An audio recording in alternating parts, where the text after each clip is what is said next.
ਪੰਜਾਬ ਵਿੱਚ ਨਸ਼ੇ ਦੀ ਵਗਦੀ ਦਰਿਆ ਨੂੰ ਰੋਕਣ ਲਈ ਪੰਜਾਬ ਪੁਲਿਸ ਵੱਲੋਂ ਨਸ਼ਾ ਤਸਕਰਾਂ ਦੇ ਖਿਲਾਫ ਸਖਤ ਕਾਰਵਾਈ ਕੀਤੀ ਜਾ ਰਹੀ ਹੈ ਅਤੇ ਜ਼ਿਆਦਾਤਰ ਨਸ਼ਾ ਤਸਕਰ ਬਾਹਰਲੇ ਸੂਬਿਆਂ ਵਿੱਚੋਂ ਨਸ਼ਾ ਲਿਆ ਕੇ ਪੰਜਾਬ ਵਿੱਚ ਸਪਲਾਈ ਕਰਦੇ ਪੁਲਿਸ ਵੱਲੋਂ ਧਰ ਦਬੋਚੇ ਜਾ ਰਹੇ ਨੇ। ਪਰ ਹੁਣ ਨਸ਼ਾ ਤਸਕਰ ਨਵੇਂ-ਨਵੇਂ ਹੱਥਕੰਡੇ ਅਪਣਾ ਰਹੇ ਨੇ, ਜਿਸ ਦੀ ਤਾਜ਼ਾ ਮਿਸਾਲ ਵੇਖਣ ਨੂੰ ਮਿਲੀ ਨਾਭਾ ਬਲਾਕ ਦੇ ਪਿੰਡ ਦੋਦਾ ਵਿਖੇ, ਜਿੱਥੇ ਇੱਕ ਵਿਅਕਤੀ ਵੱਲੋਂ ਖਸਖਸ ਦੀ ਖੇਤੀ ਆਪਣੇ ਪਲਾਟ ਵਿੱਚ ਕੀਤੀ ਜਾ ਰਹੀ ਸੀ ਤੇ ਪੁਲਿਸ ਵੱਲੋਂ ਜਦੋਂ ਰੇਡ ਕੀਤੀ ਗਈ ਤਾਂ ਮੌਕੇ ਤੇ 6 ਕਿਲੋ 400 ਗ੍ਰਾਮ ਖਸਖਸ ਦੇ ਬੂਟੇ ਬਰਾਮਦ ਕਰਕੇ ਦੋਸ਼ੀ ਦੇ ਖਿਲਾਫ ਮਾਮਲਾ ਦਰਜ ਕਰ ਦਿੱਤਾ ਗਿਆ ਹੈ।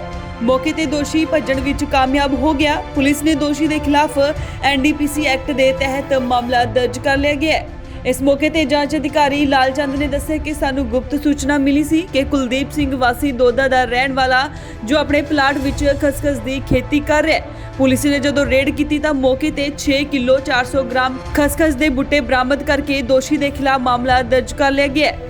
पर दोषी पुलिस दी गिरफ्त विचों बाहर है ते दोषी नू छेती ही फड़ लिया जाएगा।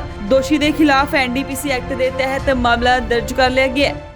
SI मोहन सिंह ने चोआपुल ढिंगी कस के संबंध मौजूद थी ਤਾਂ ਉਹਦੇ ਕੋਲ ਮੁਖਬਰ ਖਾਸ ਨੇ ਇਤਲਾਹ ਦਿੱਤੀ ਆ ਕੇ ਵੀ ਕੁਲਦੀਪ ਸਿੰਘ ਹੈ ਜਿਹੜਾ ਸਨ ਉਹ ਲਾਲ ਸਿੰਘ ਵਾਸੀ ਪਿੰਡ ਦੋਦਾ, ਉਹਨੇ ਆਪਣੇ ਘਰ ਦੇ ਸਾਹਮਣੇ ਖਸਖਸ ਦੇ ਬੂਟੇ ਬੀਜੇ ਹੋਏ ਨੇ ਅਤੇ ਉਹਨਾਂ ਨੂੰ ਪਾਣੀ ਲਾ ਰਿਹਾ ਹੈ।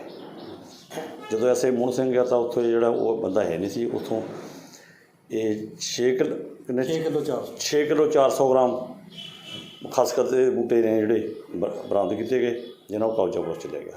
ਇਸ ਸੰਬੰਧੀ ਮੁਕੱਦਮਾ ਨੰਬਰ 60 ਮਿਤੀ 16/3/2021 ਦਰਜ ਰਜਿਸਟਰ ਕੀਤਾ ਗਿਆ। ਨਾਭਾ ਤੋਂ ਸੁਖਚੈਨ ਸਿੰਘ, ਇੰਡੋਸ TV, ਆਸਟ੍ਰੇਲੀਆ।